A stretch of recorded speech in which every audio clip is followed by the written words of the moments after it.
Welcome to That Can't Be Right, a podcast about exploring structural wrongs, cultural oddities, and wild opinions. I am your host, Rhian Rogan. Off the top, follow and subscribe to get TCBR on your device every Wednesday. Rate and review so people, definitely not just me, know how much you love That Can't Be Right. And if you have any questions, comments, concerns, or complaints, you can send them my way at TCBRpod on Twitter and Instagram.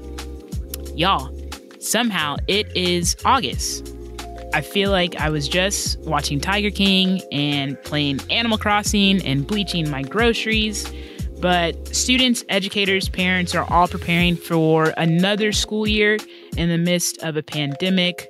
So all the regular concerns you might have about who to sit with at lunch, grading, attendance, traffic, those are all compounded. And some people will say, oh, well, they know what they signed up for, or they get summers off, or those who can't teach are rude. And I think the phrase those who can't teach ignores that there are people who are very bad at every job. I'm sure you're thinking of a coworker right now. So I'm trying to figure out how and when the United States in particular kind of started to devalue the teaching profession and what we can do to change it. And I don't know. So I have a guest today. Today I'm talking with Princess Moss, Vice President of the National Education Association and teacher in her own right. Princess, welcome to That Can't Be Right. Thank you so much, Ryan. I am so glad to be here. Thank you. Thank you. So let's jump into it. I was a nerd. I love school. So if I had become a teacher, I could easily point to several teachers who had inspired that passion in me. What inspired you to become an educator? Oh my, wow, Ryan, that is such an awesome question. And it makes me smile because what inspired me to become a teacher were my first teachers. And my first teachers were my parents. My parents were school bus drivers. They were public school bus drivers, both of them. My mom drove for elementary school. She drove for Berkeley Elementary School in Spotsylvania County, Virginia. And my dad drove for the high school, Spotsylvania Senior High School. And they didn't have the opportunities that many of us have today. And it was hard to make ends meet at times growing up with them. I had a brother and a sister, of course, and it's raising a family isn't easy. But what they did for all of us, all of their three children, was they instilled in us the value of a great public education. And they, encouraged us and inspired us. And they were really honest to make sure that we went to school to learn all that we could, and that we would take our learning as far as we could, because that was going to be the way to different worlds. I come from a small town, Bumpass, Virginia. It's real, really, Bumpass. You can look it up. It's true. It's real. It's real. I grew up on a little farm where we raised our own vegetables, our own, we raised chickens and, we raised pigs too. And they wanted their children to have access to the world. And they said that access was going to be provided through a great public education. And so that's part of my story. And I got that great education. And I had wonderful teachers throughout my school life. And you know what? I want that same opportunity. I want that better opportunity for the students that we serve today, that they would have access to a great public education, and that their worlds would be open so that they can achieve their maximum potential. Awesome. I love hearing stories like that, like the origin story from Bumpass, Virginia. I can't wait to look it up. And then what about the National Education Association? What What do you do? Who do you serve? What are your goals? Oh, wow.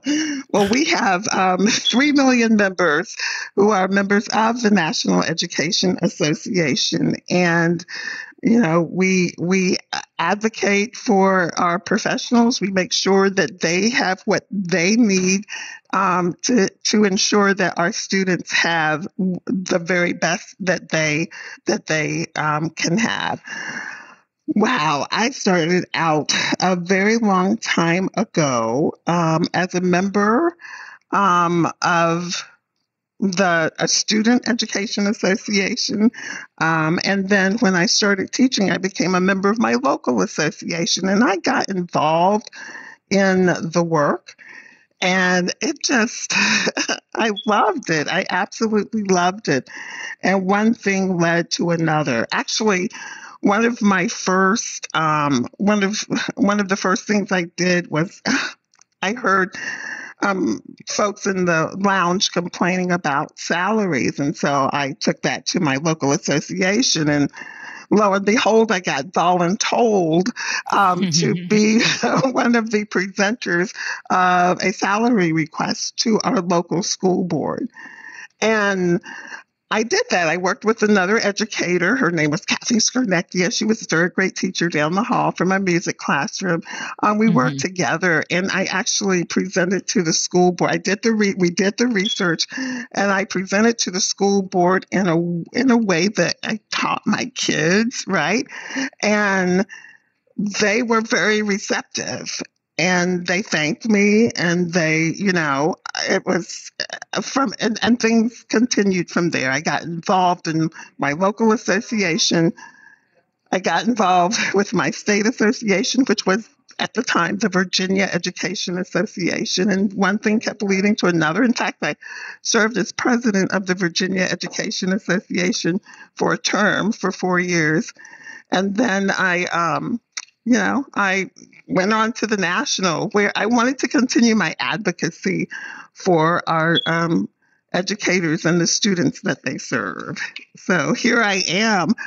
I never knew that this little girl from Bumpus, Virginia, would be vice president of the largest labor union in the country. And, my goals haven't changed, and that is to make sure that I am advocating on behalf of the education professionals of this country and the students that they serve. And the students are our future. So it's my Yes, heart. absolutely. Absolutely. So I'm going to take it back to something you mentioned. You mentioned when you started early in your career, you were already requesting salary increases. The salaries were already pretty low. So that's something I would guess you're still advocating for now. So why do you think teachers' salaries are kept so low? Well, there are some theories on the case, and yeah, it's really sad that we're still, after year that we're having to advocate for the funding that will, ensure that we are attracting the bright and the best, the brightest and best to our profession. Yeah. Why is it? There could be a bazillion different reasons why education hasn't risen to the forefront like it should have. And I will tell you, I'm not sure if you've heard about our Red for Ed campaign, but a few years ago, some of our state affiliates said, we're sick and tired of having this conversation. And they took their argument to the streets, and the community, the parents, students, all came together to be one voice to the policymakers, to those decision makers who make decisions about how much salaries are and all of that. And they said, no more. Our educators deserve a lot more than what they are getting. And we saw great progress in that Red for Ed movement. But still, we still continue to fight for what our educators so rightly deserve. I know in my home state of Virginia, that they're working too, and we have elected officials, which I'm going to put a little pin in that because that's an important piece of all of this, making sure that we elect politicians, officials who will support public education. And I know I don't want to get political. I don't know if you get political, but I'd say one of the candidates has a goal for governor has a goal of reaching the national average for teacher salaries. So anyway, I just say that to let you know that it's important that we're looking at things like that as we're making decisions about who's going to be on the school board, as we're making decisions about, who's going to be mayor on city council or in those respective offices. That's really important. So I'm not going to go down the road about, the profession is dominated largely by females. You'll have to invite me back for that conversation. I wish I could show everybody my notebook because my next question was going to be, would we be having this conversation if there were more men in the profession? That is a really good question. And I could see, you're not right. You're not right. But it is a very good question that I thought about myself as I have proceeded on this journey, because what we see many of our best and brightest educators, teachers, they try to go into administration because they're looking for more opportunities to increase their, salaries, because people need to live. People want to have families, right? They want to have a quality of life. And we're the profession that educates all other professions. So, whether or not, we're here because we are at the salary place because we're dominated largely with females, and who knows if men. I mean, there have been studies about salary differentials between men and women. But whatever the case, and we can get into that. You can invite me back for a deeper conversation on that. But whatever the case, we need to make sure that we are doing everything we can to appropriately fund public education, because you and I, we're people of color, right? We want to attract more educators of color to the education profession, and people have choices today. So the amount of that various professions pay, I mean, that's, for some, that is a critical decision in making the decision on which avenue you go to. So whatever the case, whatever our history, I think it's imperative that we do all that we can to increase the funding to attract the best and the brightest to the education profession, and to, do what we need to do for public education so that we are giving every student the opportunities that they so richly deserve. Like I had when I was coming along, but even better, in America. Yeah, our students deserve better. Absolutely. And we're talking about funding, so I want to pivot to another area of funding that maybe you kind of illuminate. In Texas, I always hear about standardized testing being tied to state funding, to the budget, the number of students taking a test or number of students passing a test. and how that can influence the budget for education. How did that come to be? How did standardized testing get tied to budgeting?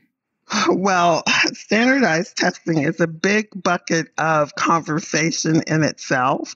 Recently, I had the opportunity to the president of the NEA, Becky Pringle, asked me to co-chair a task force on the future of assessments.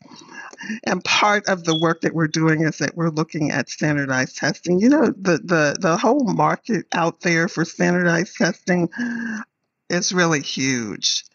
There's something intrinsically wrong with how we look at testing in America.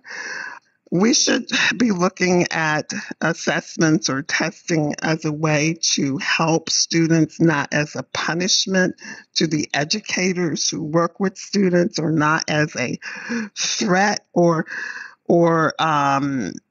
any sort of thing other than to help our students be the best that they can be. And that's not what they're being used for right now. So we need to really take a critical look at how we're viewing testing, how testing is being used. I mean, I will be honest with you, the story you shared with Texas, I was not aware of that, about standardized testing being tied to salaries. That's like something about, oh no, was that what you said? Not necessarily salaries, but there was talk last year about students having to take the standardized tests and how it would count towards evaluations and how it would count towards the money schools were allocated for the upcoming school year. We really need to take a step back and do a deeper dive into how we're using assessments and the assessments themselves, okay? Because, as a person of color, I will tell you that not all assessments are fair. I will use the word fair for the students who take them. And so until this is such a much bigger issue than the one that you're surfacing. It really deserves a deeper dive into it so that we can dissect all of the moving parts. But hopefully, one day in the near future, the National Education Association will be able to help America see a better, or help us get to a better use of testing in our public education system. Definitely. And you mentioned there were a lot of players, so there's a lot of cash moving between hands in this industry, the testing. Well, you think about the testing industry. Think about how much money that they must be making with all of the tests that students must take. I mean, students are over-tested, really. I mean, and some of our educators would say that the best tests are the ones that the teacher who works with the student every day creates. But the testing industry is huge, and we should maybe take a look at how much some of those companies are making off of creating those tests and then having them used by our various states. I'll do some research, folks. We'll have that in the show notes for sure. Can you pinpoint when they became popular, when they became the norm, the standardized tests created by these companies? Because I don't know. I feel like I grew up taking them, but some of my older cousins didn't necessarily do it, and then my parents didn't necessarily do it. So just when did they become? I don't know. Okay, so I will admit I don't have the the research on that, but I can tell you what I felt in my teaching career as to when I noticed things were changing. Um, first of all, now that we're looking through, now that we're focused more on looking at things through an equity lens, what we know is the tests have never been equitable. But what I recall as an educator is that when No Child Left Behind happened, something happened in the education profession. And I know that my colleagues who were actually in the classroom, I was a music teacher at that point in time, so I wasn't responsible for administering the standardized tests, but I just noticed things. And none of this is, researched or anything. It's just what I noticed, that folks became, during that time of No Child Left Behind, folks became more focused on making sure that, students were assessed with the criteria from NCLB.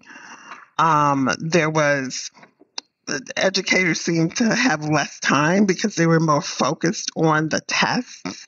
And that's when I recall hearing more about educators in the classroom, or teachers having to take up more time in the classroom with focusing on preparing students for the test.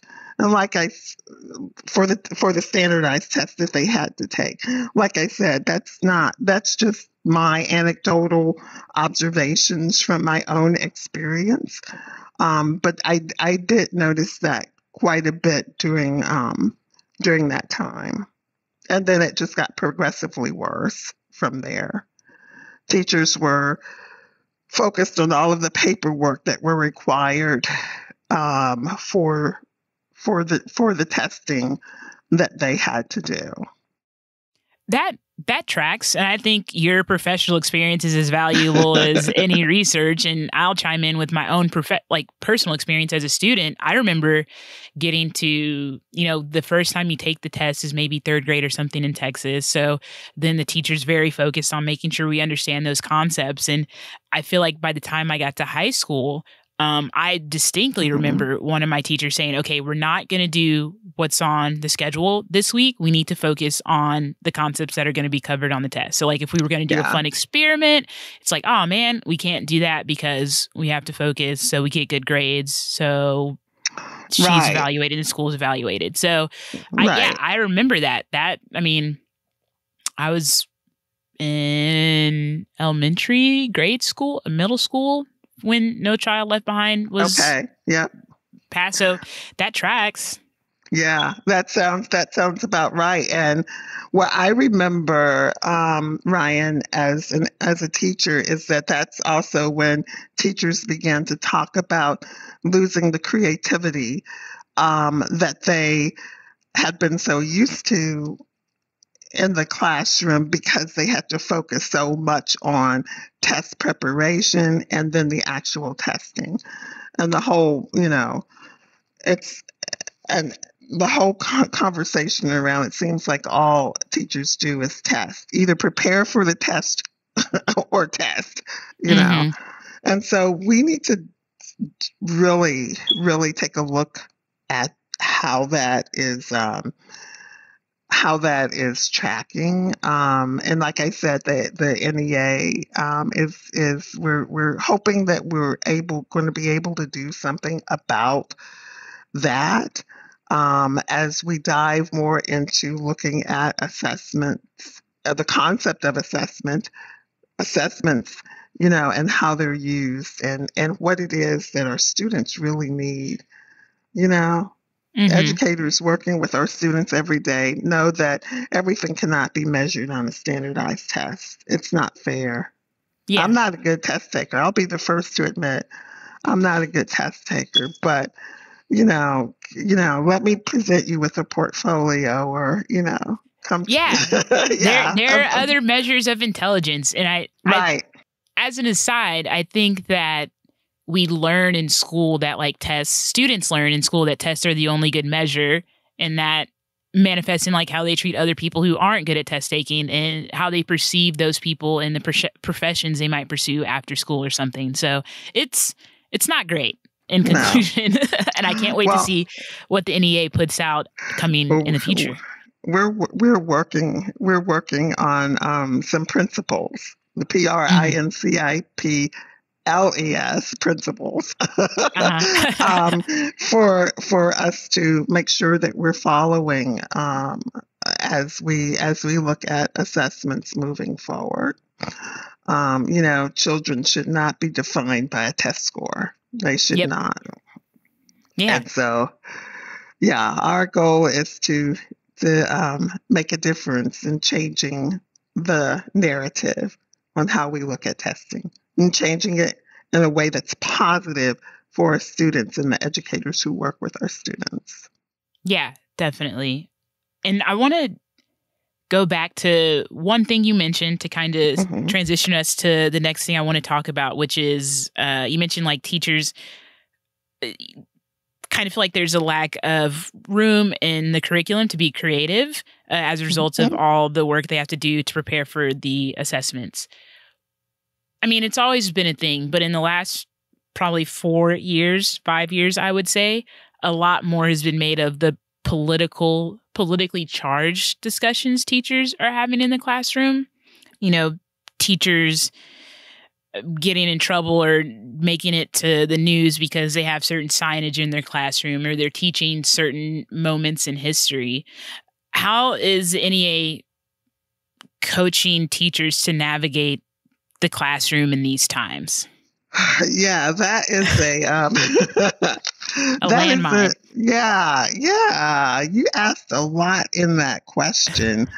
Well, we have, thankfully, we have representatives, right, in all of our states and all of our locals. So, educators can always reach out to that representative, whether it be their local president or whether it be their UNISERV staff person, to make sure that they are following the appropriate guidance around what they can and cannot do in their classroom. But one of the things I heard in your question was about what we teach our students, and what NEA believes is, that, all that we're asking for is honest education, right? Honesty and education. No matter our color, background, or zip code, we want our kids to have an education that imparts honesty about who we are, integrity and how we treat others, and courage to do what's right. And we know that sometimes politicians want to play politics with the truth and censor education from teaching their students the complete facts about our history. And it's history is history. We can't leave out the facts. And that's all that we're saying. Yeah. No, that makes total sense. I think it's been challenging and will continue to be challenging. So I'm glad that, teachers have NEA as a resource to help them navigate those situations. I don't think this conversation would be complete if we didn't talk about the effects of COVID on the classroom. I know. Yeah. I know. It's hard to get away from. But I mean, you had schools forcing teachers back. You had schools who let teachers be virtual. You had classrooms where, well, at least in Texas, school districts can enforce a mask mandate. So lots of different reactions to the pandemic, lots of different solutions that schools have come up with.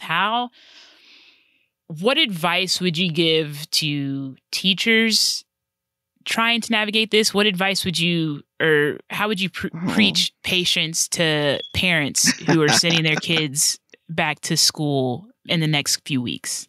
Yeah, yeah. Well, that is, Ryan, that is really, that's a tough question because every day our environment changes. What we thought that was, a reality, I don't know, 6 months ago. It's now we have this thing called the Delta variant that is wreaking havoc on even decisions made a month or 3 weeks ago. And so the first thing I would say is that patience is important. We're all trying to figure this out. We are all trying to figure this out.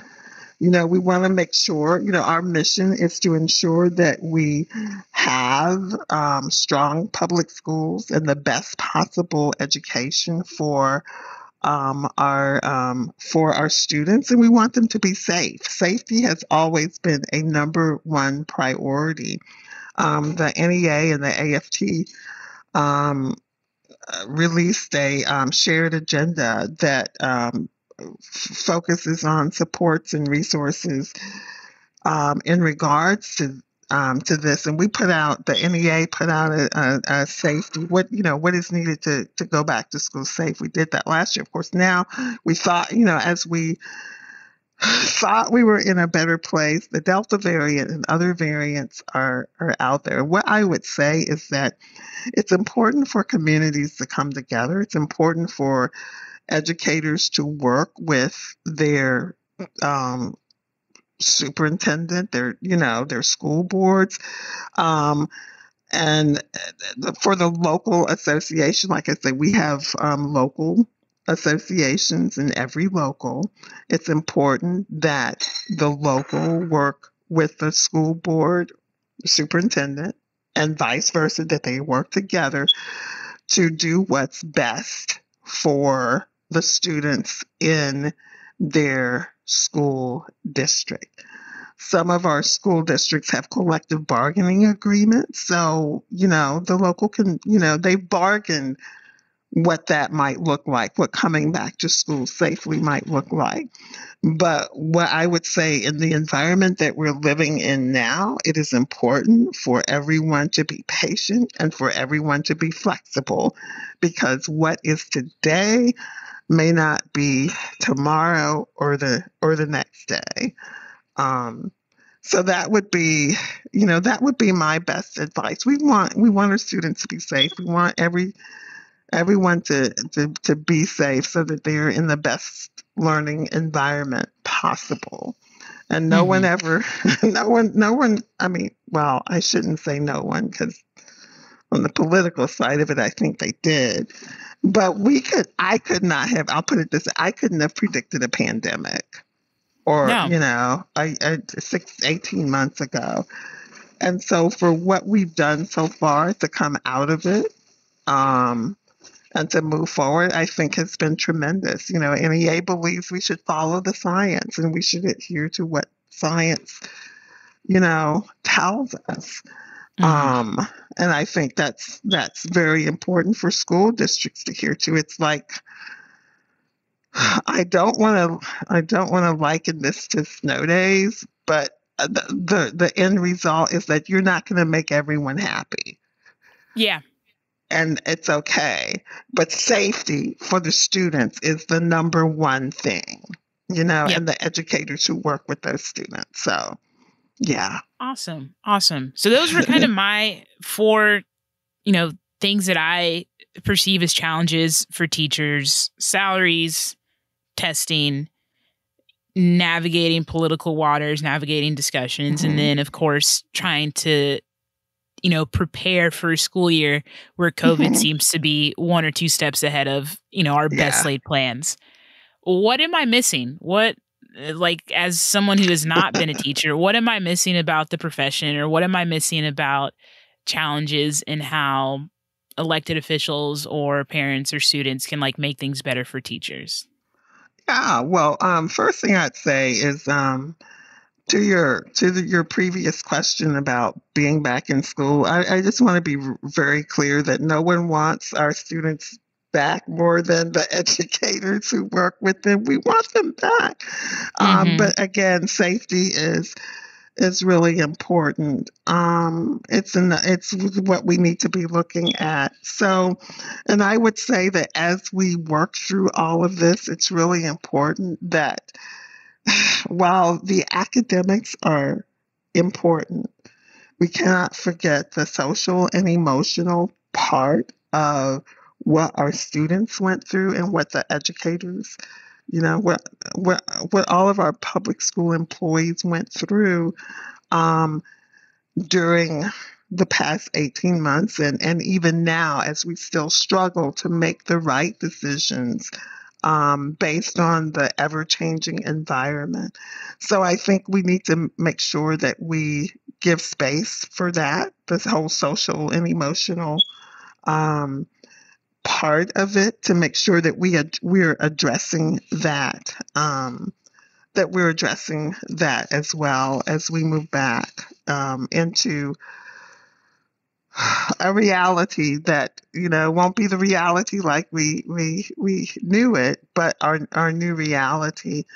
I think that it's important for us to, and I probably said this, but I'll be very clear about it, that the community come together, community, the schools, the whole the whole team there that comprises the community, that we come together and make decisions based on what is best for our students. And again, I would lift up patience and flexibility as we navigate the road ahead.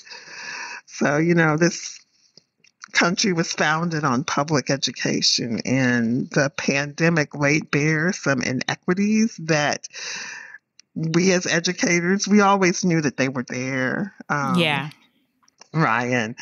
And so for us not to address those inequities and to spend the time necessary addressing those inequities, I think would be a huge opportunity loss. We had some huge challenges, but I believe that in every challenge we should look for the opportunity to make life better for the students that we're serving and the educators who work with them. So that's I think that's about all that I would share for now. The National Education Association, I'm so proud to be a part of the union. And, folks want to find out more information, you can always go to www.nea.org. And I look forward to returning and taking up some of those other big issues that we kind of surfaced, but we didn't go deeply into, but are definitely issues deserving of some quality time. So. Absolutely. Let me just ask one more question. Of course. About what advice would you give to someone starting their teaching career now?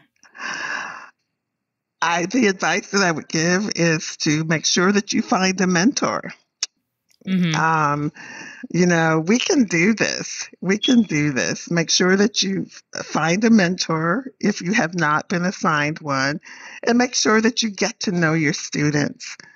I have learned through the years that the world and life, it's built on relationships. And I know how important relationships are.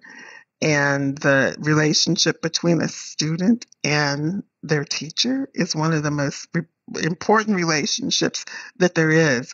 And when you have insight onto who your student really is, that's when you're going to be able to best help your student. And I think about the teachers that I've had. Mrs. Lewis, Lucy T. Lewis, she was my second grade teacher, and I will never forget her. I will never forget her, Ryan, because she knew my parents. She had visited my home. She knew my parents. And I remember we had a spelling bee, and this was second grade. The word was refrigerator. And I spelled it wrong. I spelled it phonetically, but she made me feel so good. Uh, she said, "Good try, Princess. You are smart. You are so smart. You Mm-hmm. didn't get it right, the word, but you are so smart. And I applaud your efforts for trying."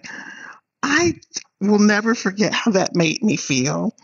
And Mm-hmm. I'm not sure if Mrs. Lewis would have said that to me had she not known, had she not gotten to know me and she knew that's what I needed to hear to keep trying.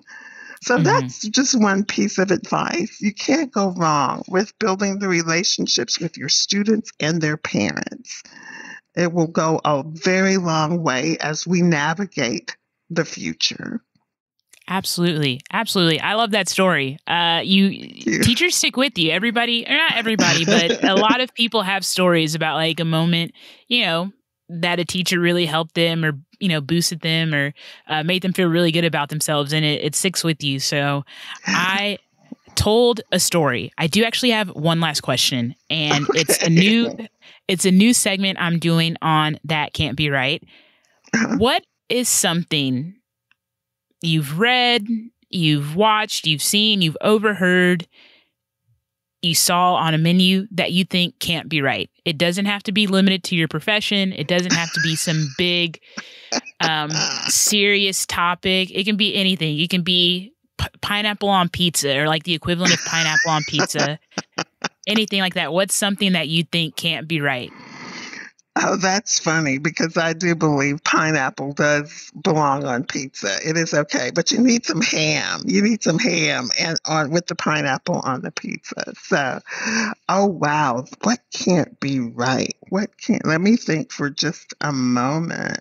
Anything you've heard, you've seen, if someone has shared a wild opinion in the family group chat and you're like, no way, you don't have to give your family member's name or who said it, but just something crazy. What's something I heard recently? Or not I heard recently, but I guess in the news, something I think can't be right as an example is like the new Los Angeles Lakers roster. I don't know if you're a basketball fan, but they've signed Carmelo Anthony, they signed Russell Westbrook, they signed Dwight Howard, and it's like a bunch of, in a normal world, they're, in their mid to late 30s, they're very, prime of their life men. In a basketball career, they're on the tail end. So I think it's kind of crazy that the Lakers have done that, but I'm just me.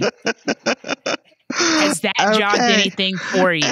Well, boy. Okay. So the only thing I can think of right now is this COVID environment that we're still like trying to deal with.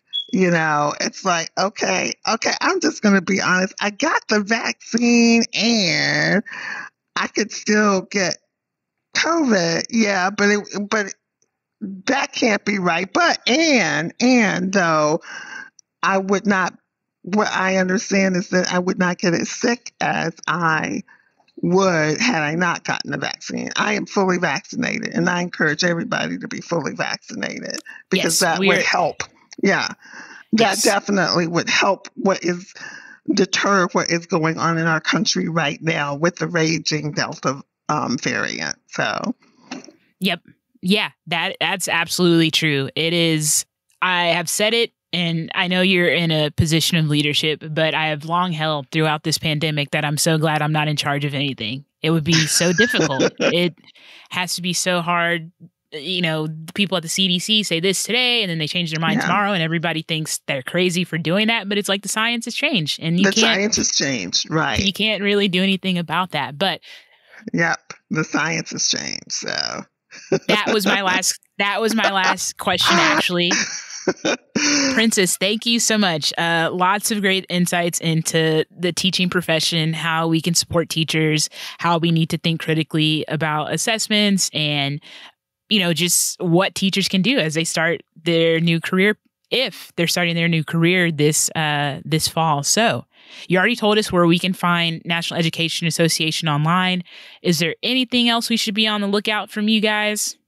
Well, hey, we are out there, and we always are giving our opinions. But I would just say, just make sure you stay tuned into what's going on in your community with your schools and be a part of it. I just think that's so important. We talk about community schools and the importance of community schools. And that's another segment too. You can invite me back to do. But Can't wait. For your listeners, being a part of that community and supporting your public schools, I think is one thing that I would leave your listeners with. That's so really, really important. And you could be a very, very wonderful partner to the NEA in doing that. In fact, we even have a community allies membership for folks if they're not an educator and would like to be work alongside the NEA in some of our efforts. You could be a community ally, and that's on our website as well. Wonderful, wonderful. Well, y'all, that is it. If you want to share your favorite stories from grade school or embarrassing stories, if they're funny, I would take those. Send them my way at TCBRPod on Twitter and Instagram. Check out the NEA, become a community ally. People always ask how to be an ally, and they've teed that up for you very nicely. But that's it. Princess, again, thank you so much for joining me on this episode of That Can't Be Right. Thank you. My pleasure. Have a great day. Thank you. Thank you.